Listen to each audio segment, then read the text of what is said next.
Alright guys, welcome back to VALORANT News. Big updates overnight, especially on the future of NRG. The belief is now that Saadhak will be staying on Loud after all for the upcoming season, but Aspas will still be going. What does this mean for NRG's plans in terms of in-game leaders? Will they now go for Demon 1 instead? What's Aspas going to do if he can't go to NRG alongside Saadhak? There was a rumour a couple of weeks ago. Very much intrigued to your thoughts in the comment section below. Hit the like button if you enjoy. Subscribe if you're new as always. I would greatly appreciate it. Plenty to get into. Firstly, an interesting rumour that RRQ potentially cooking something kind of interesting with Gen.G, formerly of Scars, coming over. Seems to be a very promising duelist. So yes, he is meant to be one of their first recruits for their rebuild for the new season for RRQ. So yeah, they were an interesting team this last season, super up and down, and this is where they're beginning their rebuild. Now, and also a bit of drama we've got to mention, which is pretty big deal, I've got to say, with the Jenna Gares and Sean Gares also point out with Slasher discussing the future of some of these tier 1 teams. So Mel, of course, very promising player, and she's achieved an awful lot in the game changer scene, has been, according to Slasher, trying to get some practice time with the tier 1 teams. But every time she has attempted this, at least one of the players on the team has said, you know what, I don't want to play with a woman, so we're not doing that. Now, if you take this as face value, this is, well, seriously a big deal, and I would be interested to see if there's any rumours as to which teams this might be, which players this might be, and exactly how this went down behind the scenes. Part is not speculation. I have heard directly that she has tried multiple times. That's kind of crazy to practice with tier 1 teams, and every single time there was at least one player on each team that said that they did not want to play with a woman, and so that she did not even get to the tryout phase. That's kind of crazy. So if it is indeed true that some teams and players have been saying, look, I don't want to play with women, like, that ain't going to happen around here, boys, like, unlucky Mel, you can go back to game changers, basically, that is obviously entirely unacceptable. The difficulty you find is that, let's say they said, I don't want to play with her, rather than, you know, it doesn't necessarily have to be a sexist thing. And the issue is for the game changers players, even if they're really good, like Mel or like Fluorescent or something, I think Fluorescent's still 17, so she's maybe not quite old enough yet to compete in tier 1. But game changers in general, you know, we've seen game changers teams go through tier 2 to try and qualify for challenges and, you know, fail to qualify, right? So the level of competition in game changers is tier 2, just below tier 2, and it's understandable that tier 1 players, tier 1 teams, don't want to take chances on players that haven't proved themselves against tier 1 caliber opposition. Now, you know, if they're doing that, if they're denying Mel the chance to practice or to trial with these teams based on that assessment and that kind of meritocracy angle, then I don't think there's any issue with it. The issue is, of course, if they're denying her trialing simply because she's a woman, which of course is entirely unacceptable. So, you know, a bit of nuance to this subject, but definitely wishing Mel and others in her position the best at the moment, because frankly, the ecosystem for women in esports has never been favourable, despite Riot's best efforts to that extent. Now, we've got to speak about Loud and the future of NRG. It was 1 year ago yesterday that Loud won the VALORANT World Championship 2022, and it's crazy to think how much has changed since then, right? Obviously the coach of the team, what happened with the Sentinels move. Now Aspas is going to be gone from the team, and it's all kicking off there at Loud, but the belief is, as of last night, as Noyan says, that's good afternoon, you can rest in peace, Brazil will at least have one strong team next year. You can rest in peace and don't worry anymore, Brazil will at least have one strong team next year. And then he comes out and confirms that will be Loud. Aspas's departure is confirmed and meant that Loud was able to offer a good proposal to Saadhak, whose renewal is practically confirmed. So the Brazilians can dream. The favourite to take over the duelist position is actually Havoc, so the team should remain competitive. This was a big rumour that came out a couple of months ago now from Slasher. We just saw a comment from him, of course. He said that, yeah, Aspas is going to go, Havoc is going to come in, or at least before the World Championship. That was what was happening at Loud. So this has been expected for some time, but Saadhak has had to weigh options over the last couple of weeks from various organizations. We saw him in a group chat with Derek Drong, his agent, and also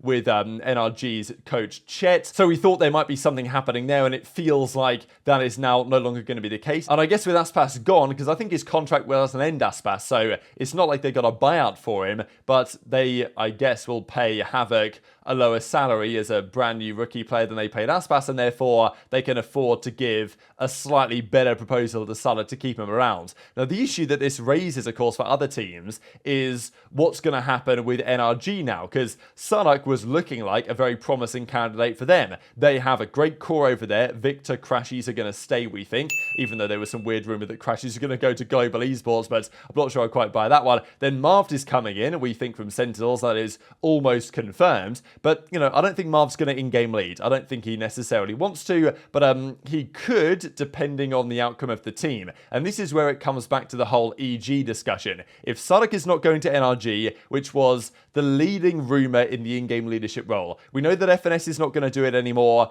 The team has chosen that FNS is going to go. Crashes and Victor are going to stay. That seems to be the opinion, and FNS, I think, feels like that core of Optic and then NRG somewhat ran its course, and himself and Som are looking for 3 on some other team that might potentially offer them to build a team around them, but that feels unlikely as it stands. So this is the latest Flynn spreadsheet on this discussion, beginning quickly just with EMEA, just to show that CNED has been added to this FUT esports analysis, which is what we saw yesterday could well be the case. Also, plenty of players on BBL increasing in likelihood based on recent rumors to say that, well, the team could well look like as we see on the screen here. So not too many crazy changes. The big one really, though, is what's going on with NRG at the moment, because we know that Aspas is linked practically everywhere right now to Furia, to Leviathan. We know that Loud is now done and dusted. We're pretty sure that's over. Basically, Saadhak is confirmed. Havoc seems very likely. Bleed is still an option. You know, we can't rule that out. Someone is going to take that big money bag out there in APAC. It's got to happen at one of these big name players, but it's probably not going to be Aspas. The belief at the moment is that for his decision, it's between maybe Furia, Leviathan, and NRG. But if Saadhak has said, you know what, I'm going to stay with Loud. That's what I want to do. I'm going to remain with the team I was with the previous season. Probably a good decision, to be fair. What do you think Aspas will do in that situation, right? Because in the same way that Sassy and Pankada, when they went to Sentinels, would they have gone just on their own? Like, I don't know, it's an interesting debate, right? So there's no reason why you couldn't, why Sassy couldn't have gone to Sentinels without Pankada, or Pankada could have gone to Sentinels without Sassy, but I feel like it's kind of nice, right, when you've got a player you've played with before in your former team coming along with you to a North American team. There's going to be slightly a different team culture, different, obviously, language as well, lots of things to think about and lots of things to learn. Probably very nice to have a player that you're very close with from your former team, from the same country, speak the same language, to come with you to help with that transition in and out of the game. I don't know if Sassy would have wanted to go to Sentinels if Pankada wasn't coming along with him, and you know, they're obviously staying together on that team rather than going their separate ways. So in Aspas's case, would he have preferred Saadhak to come along with him and be the IGL for his team with him there? I think it's very likely that he would.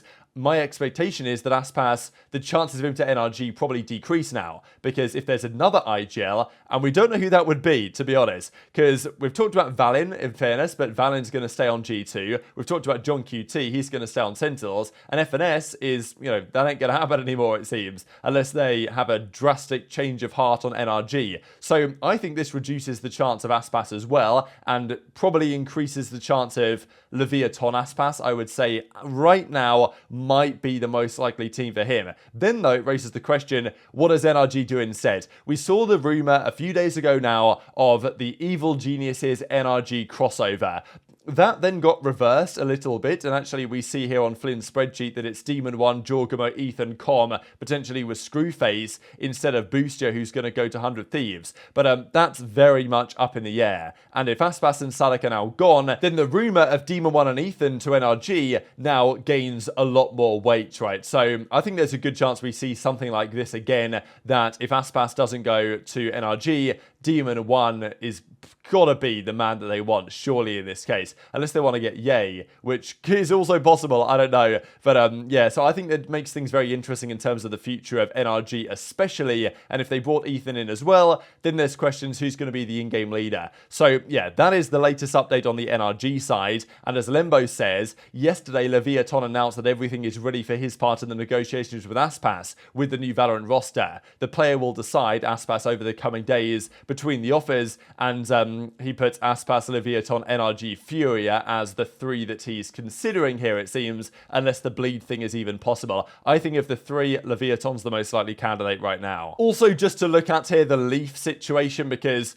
the belief is that Leaf is going with Trent and the others to G2, and that is possibly a done deal now. Aspas has also been linked here, but I'm not sure that's going to be the case anymore. Maybe it will. Who knows what's going to change. But Leaf actually says, everyone gus up my teammate to 100k. I believe he actually got to 100k just about last night. So congrats to Trent. But yeah, his teammate Trent, I mean, come on, it's not been confirmed yet. But Leaf is basically saying, yeah, I'm going to G2, or X the guard as it were. We still don't know what's going on with Ye. Gotta say, there was this from Zeltis yesterday, where, he says, all right, fine, if the reporters won't do it, I will, leaking Ye's team, and he puts Ye with a Cloud9 jersey here. Now, we don't know what's going on with Ye.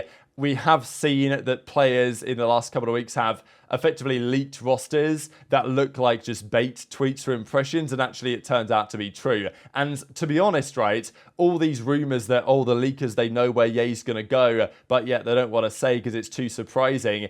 There's only a few teams that would fall into the category of. Cloud9 would definitely be one of them, because the big point that Slasher was making as well was like the relationship between Ye and Cloud9 is basically done, but who knows, they could always run things back. And he was even talking with MCE a few weeks ago that, oh yeah, I'll take a minimum to come and play for you guys, but now MCE's been fired. So like, it seems unlikely, but it's not impossible, and it would align with the leakers saying, wow, this is so crazy, no one will expect it. If he was to go back to Cloud9, and man, can you imagine he got dropped again for role issues? This is the thing though, like, he's apparently willing to play Sentinel or Initiator, so the role-wise, he can actually slot into a lot of teams right now. I still feel like Cloud9 is an outside chance, shall we say, but maybe Zeltis is onto something here. But there are a few other options, of course. We've even mentioned now with Aspas potentially not being on NRG, that's not out of the realms of possibility either. So I'm sure conversations are being had. We will find out over the coming days where Ye and others end up. Don't forget to subscribe if you don't want to miss any of those updates. Very much enjoyed your thoughts in the comment section below. Hit the like button if you enjoyed.